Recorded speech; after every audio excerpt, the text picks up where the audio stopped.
Wow, he's coming in fast, usually. I was waiting. Like time travel and hey. How's it going, man?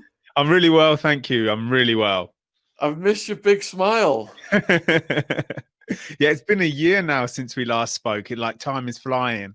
Yeah, and you're always so positive. And it was a lovely reception, the first video that you did. How long ago was that now? Do you So remember? yeah, that was March last year. March last year. Okay. Yeah. Well, we have got a completely, probably almost completely different audience this evening, Jeremy. So we've got 30 minutes, and I was just going to ask if you would just recap your story to begin with to the people watching this evening, please. Yeah, that's no problem. So I was sexually abused when I was 8 years old for 2 years by a male. He was around 25 at that time, and he was a trusted member of the family. He had access to me through helping my family with childcare. So he was a trusted member of our circle. And the abuse finished when I was 10 years old. And then I continued my life. I returned back to the boy that I was before. I had great friends. I was very social. I was very outgoing. I was doing very well at school. And then, so I just continued. I went into my career as a design engineer in the aerospace, automotive industry. So everything was good. And then everything changed when I was 25. The memories started to come back and haunt me. They wouldn't leave me alone. So I spoke out to a close friend about it. And then I started to speak to more people and more people. And then I started to think about where this guy that did this to me is now and what's he up to. And if and because I know what he did, I felt a responsibility that I should go and find out what he's up to. Quick question then. Yes. How many years were there between the abuse and the moment you reached that point? And during those years, had you seen him around town or anything? So it was from the moment the abuse finished to the first time I spoke out about it loud was 17 years. And Wow.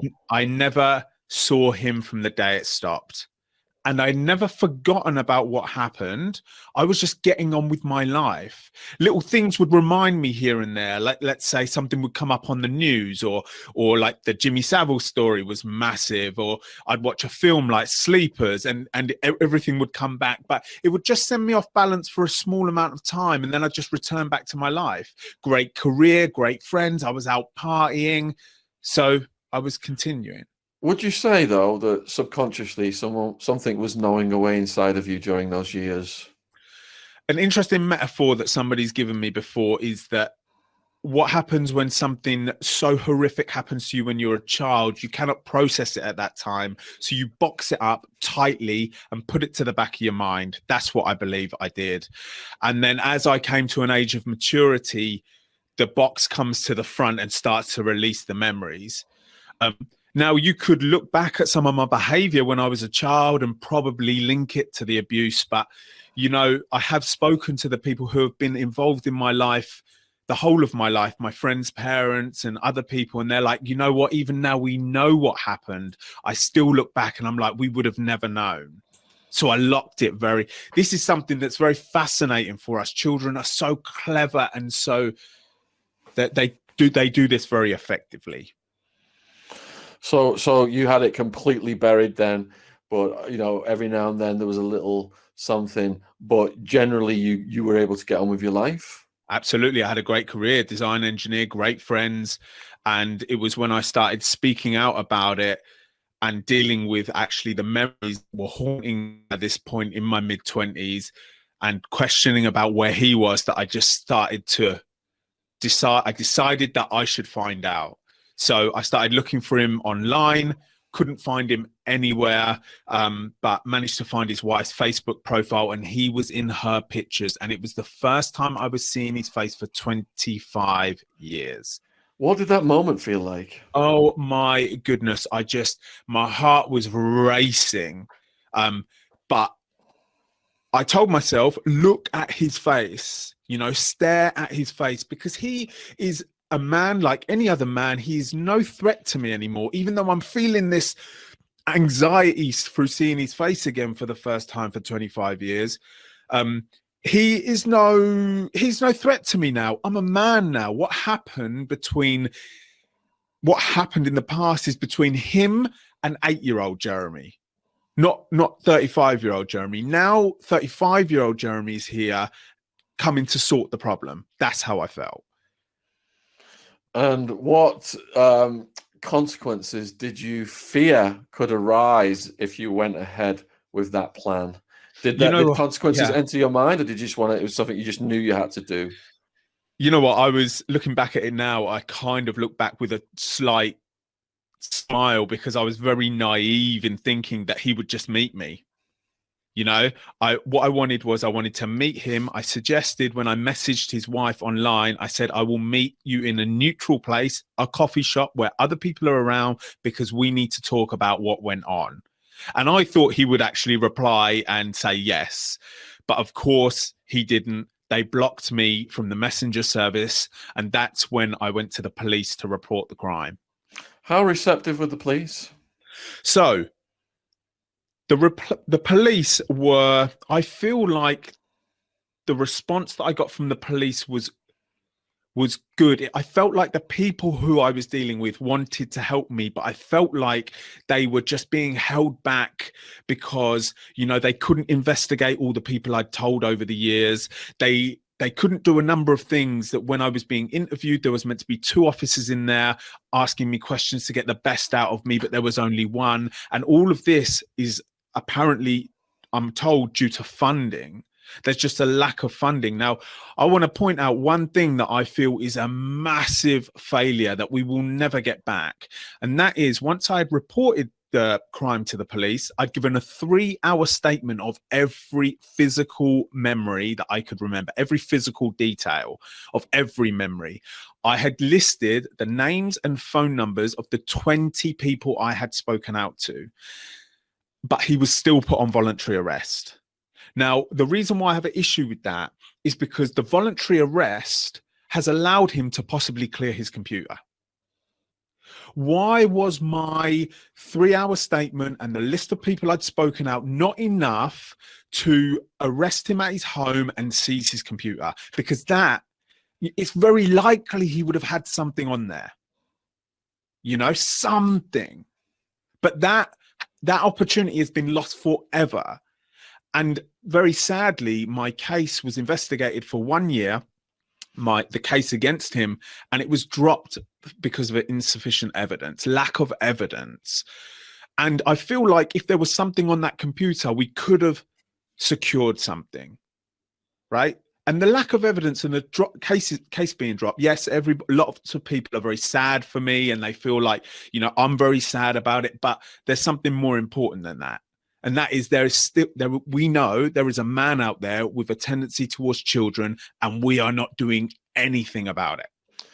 And since I last spoke to you, I've spoke to a lot of other survivors, and we've formulated a mission now on the YouTube channel whereby we're campaigning for the complete end of the war on drugs, because that's just draining all the police resources and taking those resources to prosecute and incarcerate predators.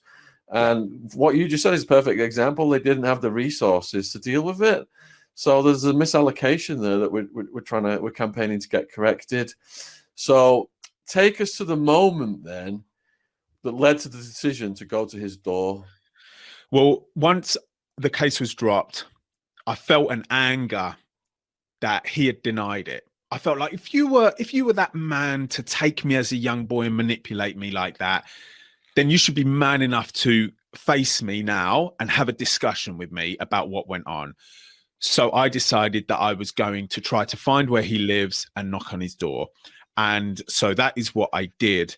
I managed to find where he lives by following his wife home from work. It all didn't feel quite right to me, but it felt like I had no other option. I tried to go through the system, but they're not doing anything for me.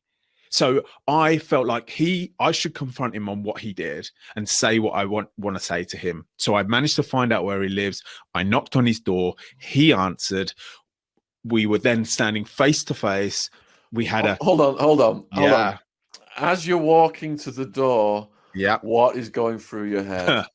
My heart is racing, and I'm not even sure whether he's there, you know. I'm not even sure whether he's in, but the car was there. I definitely knew it was their house. I knocked on that door, the porch light went on, and the door came open. Luckily, he didn't look through the peephole, right? He didn't for some reason. And then yeah, he recognized me instantly and went to slam the door shut. How did you know he recognized you instantly? Oh my God, you should have seen his face. You should have seen his face. He was like, oh shit, he's come for me. You know, that's how he felt. Oh, it just felt so powerful. Honestly, it felt so powerful. Was he afraid, would you say? I would say he's afraid, not physically of me, but afraid that I've brought this back to his life. Yeah. I've brought his dark secret back to his life. He's got a wife and kids, you know, so he's continued his life. And he went to slam the door on me. I managed to hold it open. I'm quite a bigger person than him. I could outstrength him. And we had the confrontation for 10 minutes. Slow down, slow down. When you say you managed to hold the door open, what do you mean by that? Oh, okay. So he opened it, went to slam the door shut, but I managed to get my foot in front of the door. So now my toe is up against the door, and my heel is up against the threshold. Is he yelling anything at you? Sorry? Was he yelling anything at you at this point? I said to him, you recognize me, don't you? What the hell do you think you were playing at? And then he would try to shout out over me. I don't know what you're talking about. You're lying. You're trying to blackmail me for money. You're on drugs. This is what he was saying. How are you processing his responses? You know what? I say this quite a bit. If we could have had a body language expert at the scene, then they would have said guilty. You know, what kind of reaction is that? Surely the reaction of a not guilty man would have opened the door and been like, Jeremy, what the hell has been going on this year? What is this that you're saying? But his reaction was very different. His reaction was, oh shit, he's here. So as the commotion was continuing, did that attract the other family members to the door? So his wife was in the background. He was shouting to call the police, and she was on the phone to the police. And it sounded to the police, it must have sounded like I had them at gunpoint. You know, he was screaming, she was screaming, but I was speaking like I am now. I was calm and collected, and that was always my aim, because actually I wasn't going for violence. That's the last thing I wanted to happen. I was going to confront him and get him to face me. What did you hope? What would the ideal outcome have been for that evening for you? For us, it sounds so crazy, but for us to sit down and talk about what the hell went on, why he did it, what was driving him to do it, what was in his head, what was exciting him about it. I was 8 years old. Like, an 8-year-old body is so small, and you know, it's like it's a child. So what was it, you know? And it's not like he was just touching me here and there. Like, we were naked and he was fully aroused. So there's something in his mind that is driving, you know, he's being driven to this he's dark perversion. So I want to ask him about these things. It should be my right to ask him about these things, you know? What would you have done if he had of chatted with you and apologized? Would that have given you closure? I think an apology would help, you know, and an explanation of why would help, and some kind of reassurance that he's not still doing this would help, because that's really the ultimate aim, isn't it? You know, we know these people have done these things. Now what we're hoping for, yes, that's in the past and it's done. We're not erasing that. Now what we're trying to do is make sure they don't repeat this behavior. You know, he must be like 50 now. So he's still got a long life to live. And yes, okay, let's say let's say that, which I don't believe is the case, but let's say I was the only one, right? We still don't know, and he's never done that again. We still don't know for the rest of his life if he's going to give in to that temptation again. It's a desire they have. It's like a sexual pull that they've got. Like, we need to, yeah. So an apology and a reason and some kind of reassurance that he's not still doing it would have given me closure. Yes. All right, so you're out the door. A couple of minutes have gone by. He's yelling for the police. His wife's calling the police. You're staying calm, but there's some kind of struggle at the door. What happens next? So would the police arrive? How long did that take, do you think? I was at the door for 7 minutes. And the whole 7 minutes, have you got your foot in and you're still like pressuring? Yeah, the whole time. During that 7 minutes, he's calling his wife to get a knife to try to get me away from the door, because he's like, get a knife. And the reason why I can recall this so well is because before I knocked on the door, I pressed voice record on my phone and put it in my pocket. So I have a recording of the whole incident. And the reason why I did that is because I thought, if it gets out of hand and he starts saying that I did this and I did that afterwards, I want there to be a recording. So I have the recording on my phone, which was then used later on. But yes, after about 7 minutes, it shows on the recording, I say to him, because I feel like I've said everything that I want to say. And I say to him, right, where are the police? I go and wait at the end of the drive. 3 police cars turn up and they surround me. Before we go there, how long did that 7 minutes seem to last at the time? It was like, it felt like a long time. But that's because, it was just so intense. But by the end of it, the nice thing was, I remember thinking to myself, because I felt so much in the driving seat, I felt calm. And I was thinking in my head, is there anything else you want to say? Is there anything else you want to say? Because it was me in control of the situation. That's really interesting that, even though your heart was going like crazy as you're approaching the door, you managed to stay calm, like in your dialogue with him. Yeah, I'm so pleased that I did as well. When it was all over, I was so pleased. It couldn't have gone better, really. So what do the cops say then? They think, there's a maniac trying to get in a house, basically. Are they quite hostile to you at first? At first, yes. Because it must have sounded on the phone like that I was the aggressor. And they came, they jumped out of their cars, they came for me and they said, "What, can you explain what you're doing here?" And I just said, yeah, I pointed to him at the door and I said, yep, that's the man that abused me when I was a child. And I've come to speak to him about it. And that changed everything. Really?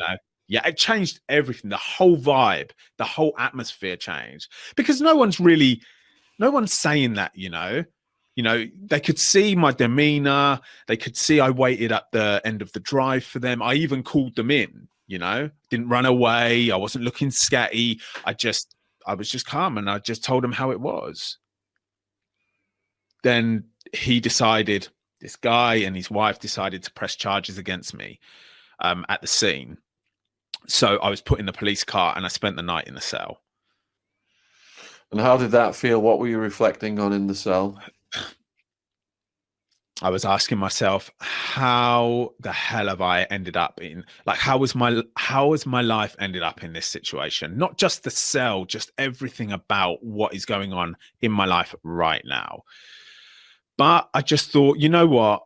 That just went the best it could have, given the situation. He answered the door. There was no violence. I got my foot in front of the door. He didn't slam it in my face. And yeah, okay, it's not so great that he's prosecuting me, but that I got what the best I could have out of that situation. Were you able to sleep that night, or was your mind racing? Yeah, my mind was absolutely racing. I mean, and also I was in a cell with they took all my belt and everything off me, my shoelaces. I was treated like the criminal, because in the eyes of the law at that moment, I was the criminal. He was prosecuting me for assault, for pushing him in the chest during the confrontation, stalking for following his wife home from work to find out where they live, and harassment for the number of times I've tried to make contact with him over the last 2 years prior to that. So were consequences dawning that night? Were you worried about your job? Were you worried about your family members finding out? No, because I wouldn't have changed what happened. I wouldn't have taken back what happened. It was absolutely necessary that I did what I did. I feel, and I still feel. So on that night specifically, then, you were certain you'd done the right thing? Yeah. I felt like confronting him was the right thing. All right. So you're in the cop shop overnight. When they come the next day, what did they say to you? So they interviewed me. They were very respectful for why I was there. I explained why I was there. I explained what happened. I explained the case against him that failed. And I gave all the information. And, you know, I've got nothing to lie about. I've got nothing to hide. I just tell him the absolute truth. And I've got I'm not trying to make anything up, or, you know, so they could see that I felt like they could see I was telling my story. And they interviewed me at the police station. I had a duty solicitor, and then they released me on bail. And then things started to unfold. What do you mean unfold? So I was in court 3 times. Coronavirus was obviously skewing the schedule, and so this is what's happened since we spoke. Yeah, this is what we're now at the point since we spoke. So okay. I went to court 3 times. I pleaded not guilty. The sad thing about it was I felt like they were all looking at me like I was a criminal. You know, I was in the waiting room, treated like, you know, go and wait there, come in, give your plea. It's harassment, it's stalking. Nobody was mentioning why I was there. I was very frustrated. Then we tried to kick off a trial. There were issues with the recording on my mobile phone. So we had the trial date, and then his team of barristers were saying, we don't want the recording played. And my team was saying, well, it's a recording of what happened. If you had CCTV of anything, you would always play it. So why won't you play this? And then they were saying, it's got nothing to do with the charges.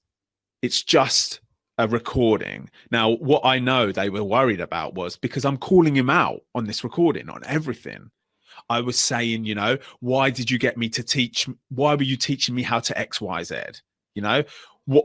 And I mentioned everything explicitly, right? So they didn't want that played. So the trial got delayed. And then we had the final trial this year, a couple of months ago. Wow. So what happened at the final trial then? So the final trial started with them talking about me going to prison for 6 months. That's how the morning started. And the reason for that type of sentence was because what they're saying is that harassment in this country gets taken very seriously. And harassment is if you approach somebody more than twice when they've asked you not to. And of course, I've given them details of every time I've approached him, because I'm not lying about anything, and it's a lot more than twice. So I was in the dock bit, the witness bit, and he was then came into the dock and was questioned, and he absolutely crumbled. He was stuttering. He was not answering the questions clearly. They were saying to him, yeah, he was like, I was terrified for my life, and I'm terrified for my life now. And then they played a bit of the recording, and it shows me speaking so softly. And my barrister was like, what bit of that feels like he was threatening you? He's very calm and collected, you know? And then he was like, oh, and he pushed me in the chest, and I stumbled backwards. He pushed me in the chest, and it's left a red mark on my chest, and now I'm worried about injury. And then she's like, when he pushed you in the chest, did you let go of the door, or did you manage to hold it? And he said, yes, I managed to hold it. I'm protecting my house. And she was like, well, if he pushed you so hard, surely you would have stumbled backwards and let go of the door, you know? So he was just falling. And I was standing there. I was like 5 meters away from him. I looked him in the eyes the whole time. 40 minutes he was being questioned. He did not look at me once. Wow. How did it feel to be just staring at him for that long? I was looking at him thinking, I can't actually believe what you've done. I can't believe what you've done. You're actually a man that would do that kind of thing, you know? And you're now facing the consequences in some way because you're in the dock being questioned, and you know I've been outspoken about it. You know the recording's going to get played where all the explicit stuff is on there, and you're now crumbling in front of everybody. They even said he even said, oh, he was saying the most filthy things, the most horrible things. And then my barrister was like, well, if you're going to make that claim, what were those things? Right?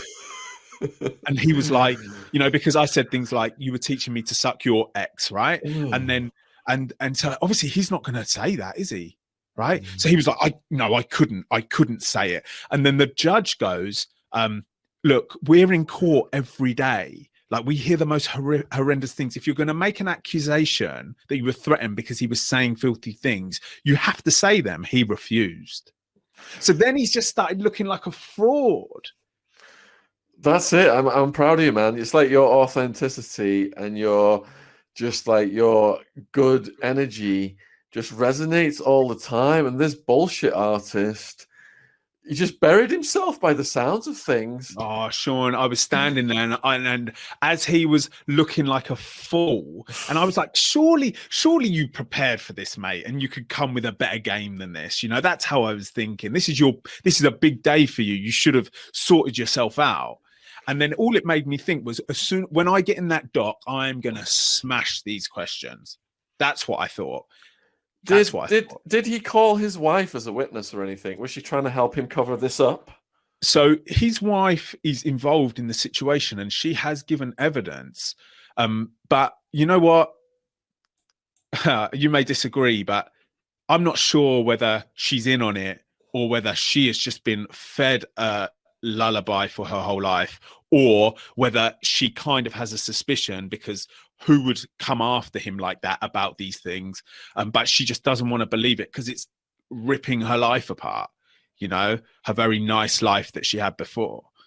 Well, that's it, isn't it? I mean, if she's invested her life into him and had kids with him, that, you know, what you have said would just completely shatter her belief system and her worldview and her faith. Yeah.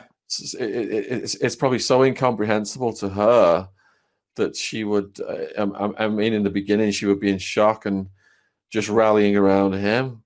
He may have had some stern words since then, by the sounds of things from his performance in the courtroom. But what was she married? Do you know how long they had been married? I think they've been married a long, long time. You know, not when when the abuse was going on, though. You know, so. Yeah, that question came in from one of the viewers, Hessa. Thanks for the questions, Hessa. If anyone else has got questions for Jeremy, please put them in the chat. So you had to take the stand then, I take it? Yes. So I was questioned for 40 minutes and I felt, you know what? I felt so strong up there, and I felt like driving to the court that morning, this isn't just about me. This is about making a stand for us, the situation, what we're all trying to do, yourself and myself and all the other people trying to raise awareness for this horrific situation. I felt like I was standing there for everybody. And his barrister tried to break me down, right? But I was like, he was like, don't you think that when somebody tells you to go away, that you should not repeat to keep going there? And I was like, no, because I hadn't got my answers yet. I said, you know, when you experience sexual abuse as a child, you need to have answers of why that happened, etc., etc., etc. You cannot just, and I just stood my ground. And it felt like that 6-month prison sentence in the morning just disappeared. And everybody in that courtroom after his display and my display were like, yeah, this guy just wanted to confront the man that abused him when he was a child. Was this a jury trial then? Were there a lot of people in the courtroom? No, it was magistrates. So it was 2 judges at the front. And did you have people come on your side and he had people on his side? No, because you weren't allowed any members of the public because of coronavirus. Gotcha. Okay. You know, I had so many people on my platforms now that have grown since we last spoke. People were messaging me. They wanted to support. They wanted to come and stand outside. They wanted to come in the courtroom, but none of that was allowed. So it was just me and him. And did you know whether you were going to get a decision on that day? So I knew the decision was going to happen that day. Once all the questioning had happened, the judges went into the back room and took an hour to make their decision. And I thought, you know what, if they're going to punish me, I give today my best shot. You know, I performed in the dock the best I could have. And so I will take whatever they give me on the chin. Now, they came out and they considered me not guilty for all the charges except for the assault. And they said it was assault via reckless reaction, which I now understand means instant reaction, of me pushing him in the chest. So I was guilty for that. So they gave me £1,000 fine and a restriction order against him. The restriction order was obviously expected. And then my barrister said to me, look, you've really done well today because they gave you that £1,000 fine. They had to punish you in some way because you can't just go around people's houses and do this, that, and follow them and all of this. So they had to be seen to be giving you something. They didn't give me a criminal record. They said they would not do that. And what I really like about the situation is he applied for compensation. So he had written a massive letter saying that his life has changed. He can't use public transport anymore because he's scared that I'm around the corner. He's thinking about moving house. He's had to think about job change. So he'd written this big letter, which I read, applying for compensation, and the judge threw it out. So I just was like, well, that seals the deal for me. And you know what else happened is his barrister, when we were all putting coats on outside, you know, when the court finished, he walked past me and he goes, today, well done for today. I've seen what you're doing online. Good luck with it, mate. That was his barrister? Yeah. Wow. So he even knew he was a fraud. You know, but he just had a job to do to try to defend him and get me done. Yeah. Okay, so you've got a question has come in from MTL Momzilla.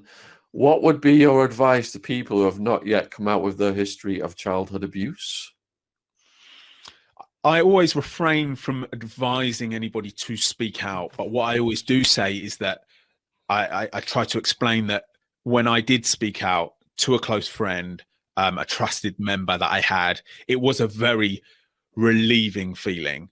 And I do not regret it. And it really lifted me. It's like a release. But I always say, if you do not have anybody close to you that you would tell, I suppose my advice would always be to journal what happened and read it back to yourself, you know, and write it in a way that when you read it back to yourself, it makes you feel strong. That's one of my bits of advice with coming out with what happened. How has your life been since the trial?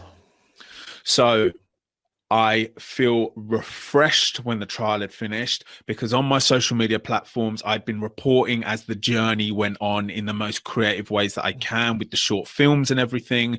And I felt like I'd been talking about the court case for so long now, it's just going to be refreshing to start focusing on the other areas of this project of raising awareness that I care for, which is education in children, finding out what's going on in these people's heads, the legislation, the laws, and survivor support. So now I feel refreshed. My life is now more momentum than ever. Yeah, I don't know if you saw a recent podcast with Maya, but she was a victim of her own father, who from age 4 until for over 10 years. And he filmed it and kept a diary of it. And they had all the evidence in the world against this bastard. The judge said, "You're the most evil person ever to step in my courtroom." but all I can give you is, a certain amount of years, even though you deserve a life sentence. So he got 10, which is the most you could give him, at 50%, which is all he had to serve. He'd already done 2 on remand, so he was out after 3, and he knew it. He knew it. He even wrote a letter to the judge mocking the system and the whole process. It makes me so angry, Shaun. And you think, right, when these people who have definitely got their communities online, they're going back to their community and laughing at us. They are laughing at how poorly we are managing this situation. Like, look at that. That's a good example of where is the sentencing for these things, I see your work as well, and I know you're really pushing for change. And I just think it's one of the most important things we can do. The children are relying on us for this, yeah? Because they don't have a voice. We're the ones that can make a change. So it's like they're relying on us to try to do something about this. So, yeah, educating the kids is great, but how can we get the politicians to enact changes? It's like a quagmire. I'm not sure, Shaun, and I feel like maybe it's just numbers speaking out, putting pressure, petitions. I haven't actually gone down that road of approaching the politicians and the laws yet. I've been focusing a lot about education of children, teaching them where their private areas are, what to do if anybody touches you there, secrets and nobody's meant to ask you to keep one, and all of that kind of area at the moment. As far as the laws and everything go, which is a concern of mine as well. I mean, what do you think the answer to that question is, I suppose? All right. So we had a prosecutor on. He was a guy who actually prosecuted Maxwell in the UK, her first ever prosecution. And he has managed to get laws changed in this country. So I specifically said, here's what happened to Maya. And he did, in that interview, tell us which government body we needed to get her story in front of. So I'm not sure of the specifics of how to do that, but I need to go back and rewatch that interview. I'll send it to you as well if you want. Yes, please. He would be a good guy for you to connect with, I suspect. Yes. So this guy knows the system thoroughly, and that's the kind of person we need, because I don't know the UK system at all, the politicians, the legislators, how all that works. But this guy does. He's had changes made previously. So I think we need to follow up on what he suggested we should do. So another complex thing I've been thinking about, though, Shaun, is what are we going to do with the people who have these tendencies that have never committed the crime, but they know they've got these tendencies? It's another question that's complex in my head. Okay, so I had a woman on called Dr. Sarah Good, and we did a podcast called Inside the Minds of Pedophiles. Oh, wow. Okay. It's on the True Crime Podcast playlist if you want to watch it. Yeah. And she broke down all the different classifications, and she went on a television program, a documentary, with the exact person you just described, someone who doesn't act on it, who had a family. I think he had a wife and kids, and he said, look, I'm stepping up to tell the world about this because you need to understand this thought process. Otherwise, you're never going to fix it. Yeah. And the present attitude is just grab people like me and hang me. But that's not going to solve anything. You've got to understand the psychology behind it. And, obviously, if he has these thoughts, horrible thing. But there is a degree of helpfulness there from him to actually go on TV and show his face and say the things that he said. So, we need to do more studies into the psychology. And Maya, of course, is campaigning for longer sentences. And the other thing that we're looking at is chemical castration. Okay, wow, interesting. And I'd also be interested, Shaun, about what's actually going on when they're serving the prison sentence. Is there any type of rehabilitation, whatever that would be, or I'm not sure, or is it just stick them in a cell and then release them into the community? For me, the guy that did this, what I suppose you asked me earlier, what was my main aim of confronting him, but what my overall aim would be is for him to be on a sex offenders register for the rest of his life. This is a guy we need to be monitoring. I have told all the authorities, he works for the NHS. I mailed the NHS. I heard nothing back. It's like, I'm telling you to the authorities, I'm telling the authorities what this guy did, it's not something that you make up. It's not something that you put together for some weird, response. It's like, I'm telling you what happened. I'm telling you there's a guy out there with this tendency, but nothing is being done. So there's just so many parts of this that need to be fixed. And we've touched on many of them this evening. So you just brought up the prison part. What happened to them? So they go to their own prisons, don't they? And I mean, the prison system is just the commoditization of humans for profit. So to give anybody, counseling and rehabilitation and education costs money. From my experience in America, you don't get anything, I imagine that the UK, there's probably a bit more than that. But these guys, I doubt they get enough to address the root causes. And I imagine that they come out and commit the same things. I'm even told horrible things that, like, if you put a bunch of pedophiles in the same prison, they're going to learn and compare notes. Yep, I've made a video about this. You're just putting them. They're all just talking about how to not get caught next time. Oh, well, send me that video, please. I'd love to put that on the channel if you're up for that.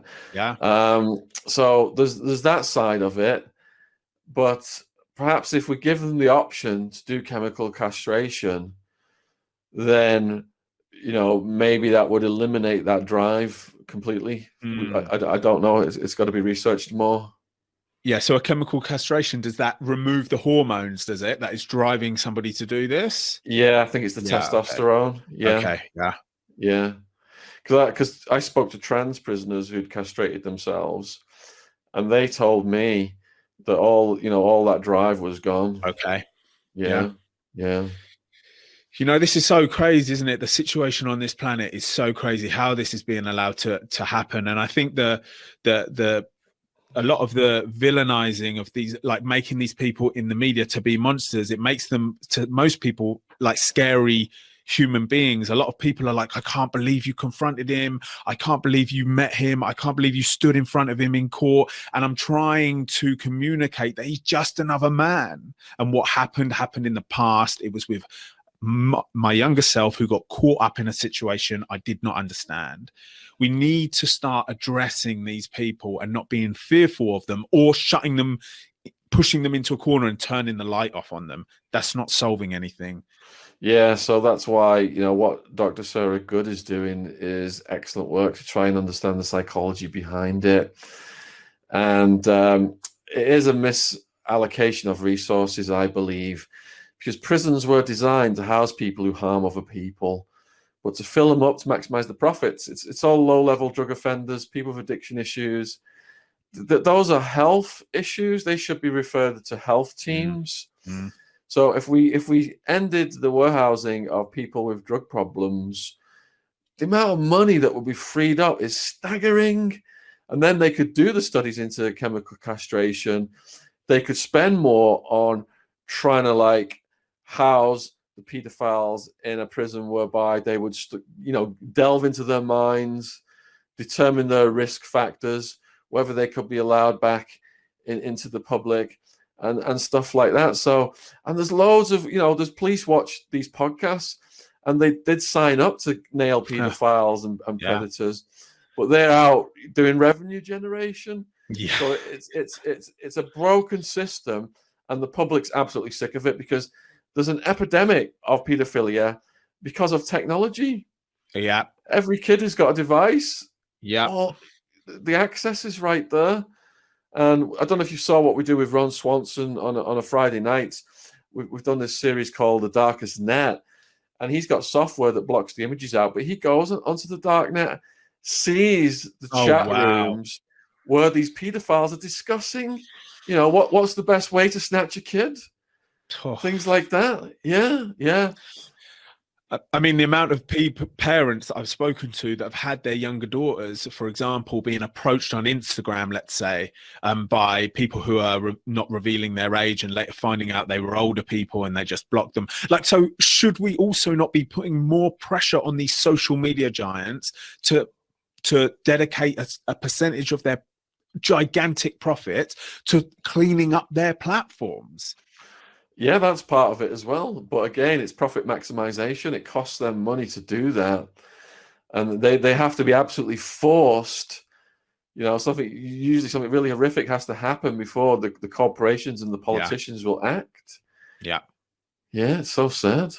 So we've got an unsafe world for children to grow up in, like a really unsafe. And like you say, with the growth of the internet, social media platforms, I mean, TikTok is another great one. I mean, if you are somebody who wants to approach under minors, I mean, you've just got a free-for-all. They must be laughing behind our back, Shaun. So Taryn Eve just put a comment in the chat. Has anyone seen the documentary called Pervert Park? It's about a community of sex offenders living together. No, I've not heard of that one.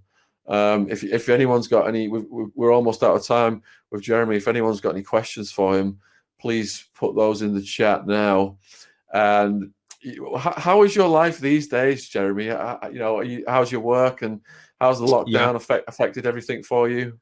So everything is going really well with my platforms. They are now starting to grow. I've got a donate page coming out next month, which I hopefully will see some money to help me continue creating the content, much like what your Patreon is about, because I gave up my career as a design engineer 2 years ago to try to get something off the ground. And so I have no income. I'm using my savings.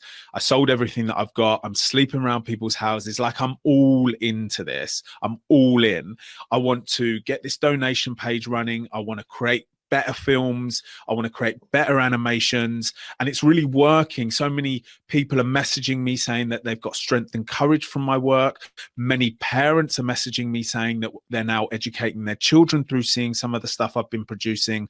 I released the animation on my YouTube and other platforms a couple of months ago. It got 150,000 views, which for me is ginormous, and it's just so it fills me with encouragement that I can create something that will grab people's attention about this tricky subject. And so I will just keep continuing, Shaun, and try to build something. Yeah, and so many of the survivors I've interviewed have fallen back on drug and alcohol abuse. Have you managed to put a lid on it so whereby you don't feel that you have to self-medicate on substances or anything? Yes, Shaun, I have. And I feel very grateful that I've done that. You know, I spent my 20s partying and delving in a lot of things and having a lot of irrational behavior. But now I know that those temptations that dangle a carrot of relief in front of you, once you actually do the thing, there's no release. There's no relief or release there. So I try my hardest to keep on the straight and narrow and not give in to the temptations of drugs, alcohol, anger, lashing out, treating other people like shit because it makes you feel better. I'm trying my hardest to stay on the straight and narrow. 12-Step Woman has put a question up. We should go seek out children and warn them that we could have been predators, but that's inappropriate. There has to be a way to educate parents. I see. So she's saying then that it's appropriate to educate the parents about the risks, I take it. Yeah, okay. So what's your interpretation? What's your interpretation of that comment? Okay, so I agree with that, and I'm all for that. You know, why we are not teaching children about their private area and that nobody is to go there and that they are to tell somebody if anybody does touch them in their private area. Why we're not just doing that as a baseline? You know, and a lot of people have responded to me in saying that, like, oh, it would ruin their innocence. They're too young for that. Well, I wonder how ruined their innocence will be if somebody actually did molest them because they didn't know the right and wrong, you know. And we're so quick to necessarily so to tell children about things like stranger danger, right? And stranger danger is telling a child not to talk to somebody that they don't know because they may get kidnapped, essentially. right? Now, that's a pretty scary concept for a child. So if we're happy to do that, why we're not also happy to say, these are the areas that nobody touches, and if they do, you tell somebody about it. It's simple as that. Yeah, that would be the modern day equivalent of stranger danger, wouldn't it? Yeah. In the appropriate vocabulary. But Shaun, some parents don't want to do it. They feel embarrassed themselves to do it. I think that's part of the problem. They feel like that's an uncomfortable conversation when sex is the most natural thing that we do. It's the reason why we're all here, but nobody wants to talk about it. Yeah, it's stigmatized, definitely. Yeah, So and when you brush something under the carpet, it festers and comes back out at some point, doesn't it? Absolutely. So we've got naive, let's call them children who are naive to the dangers growing up. And it is so sad that we even have to have these conversations. It shouldn't be like this, but we live on a planet where we do need to have these conversations. So let's have the conversations. So what kind of feedback are you getting from people who subscribe to your YouTube channel? So generally, 99% of people are showing support. They're saying that they feel encouraged, they've got strength, they're thinking about talking to their children, they've seen different perspectives on this subject. I would say the very odd comment I get, which is negative. I have a few people trying to accusing me that I'm normalizing pedophilia or trying to accept the people that do this or have these tendencies. And for me, Shaun, I don't know how you must also get many negative comments, and it really does disrupt my day. I've got to manage that a little bit better because it's not what I'm trying to do, you know? Yeah, I can give you some advice on that because I've been through it a few times now. The absolute policy with these people is just to not acknowledge them because it feeds them, and to block them immediately. Because, on your channel and on mine, I imagine it's just overwhelmingly love and support. Yes. And they are the people who deserve our focus. Absolutely. These other people have got perhaps problems in their own lives, and they're projecting their own suffering upon us. And if you do engage, it just feeds the negativity, and it can lead to points where there's never any end to it as you just go round and round. It doesn't matter how you explain yourself to these people. What I've learned is they've already decided that you're a bad person, and nothing you say is going to change their mind. Yeah. It's an absolute waste of energy to expend a further second on them other than blocking them. Yeah, absolutely. So that's what I'm doing now. I'm just absolutely ignoring them. And this whole talk about normalizing pedophilia, I mean, that's their response to us talking about things like supporting them to not give in to the temptation, rehabilitating them through their prison sentence, investigating why these people are doing this, trying to understand why they're doing that. They're all productive things, I feel, and angles we must come at the topic. People who are saying that's trying to normalize pedophilia, well, I disagree. So yeah, just dismiss them. So which videos are you most proud of that you've published on your channel? So Shaun, I got two. The first one is the one that you saw last year, which is the documentation of me knocking on his door. And the other one is this 2-minute animation that I put together with a London company.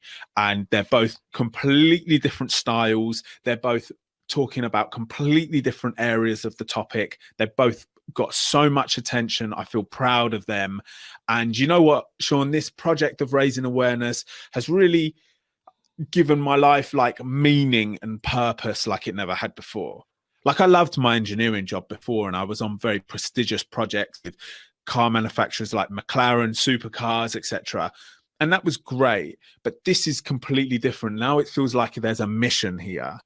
And it's really given, I wake up with a buzz and I'm like, right, we can do this today. I've got more film projects coming out, and it feels good. I call it like the gift and the curse of my child sexual abuse, because it's brought some good, but obviously some bad. Yeah, that's great. That's it, isn't it? I think the key there is, many survivors have fallen back on substance abuse, but what you've done is you have transformed that dark energy into magic, because you do just radiate positivity, and you can see you've got this mission that fuels you, And that's just such a fantastic thing. And I think there's so many survivors out there that would be inspired by your story. We need to get it to even bigger audiences to delve into the psychodynamics of how you've managed to do that, because it is the vast majority that fall back on drugs and shooting up heroin or alcoholism, and it's really sad. So what you've done is unique, Jeremy, and it takes real strength of mind. Thank you. So Thank you. it's absolutely brilliant, and I wish you all the best with your mission. And 12-Step Woman just put in the chat that she's just subscribed to your channel. So I'd urge everybody to check out Jeremy's links. They'll be below this video. And to please subscribe. Let me just check if there's any final questions have come in. The entire chat is now inspired by you, Jeremy. Thank you so much. I really appreciate it. It's that energy you got is contagious. It's like everybody's just I'm really trying, Shaun. I'm really trying, because what happened has happened now. It's like, what can we do about it? There's got to be some good you can squeeze out of it, Yeah. What can we learn from it? Because you can't change it, can you? You can't. A lot of people are anchored to it in a negative way, whereby they're just angry and they carry that anger, and you see that anger then damaging their immune systems and destroying them. And something that I always remind myself of is, if that 8-year-old boy that I was looking at me now, right? If I'm all over the place and I'm grabbing drugs and alcohol to try to relieve, that 8-year-old boy would be so sad to see me in that state, right? But if I'm going to try to do something with this, speak boldly about it, speak from a strong point of view about it, that 8-year-old boy would be proud, And that is a nice feeling for me. That's something I always remind myself of. Yeah, I think that survivors all over the world are going to be inspired by what you've said. So huge thank you for coming on. Keep us posted on any developments, and I'm going to go over to your channel as well and check out the animation. Yeah, brilliant, Shaun. Thank you so much for having me on. I really appreciate it. All right, take care, man. Good luck. You. Cheers. Bye-bye. Bye.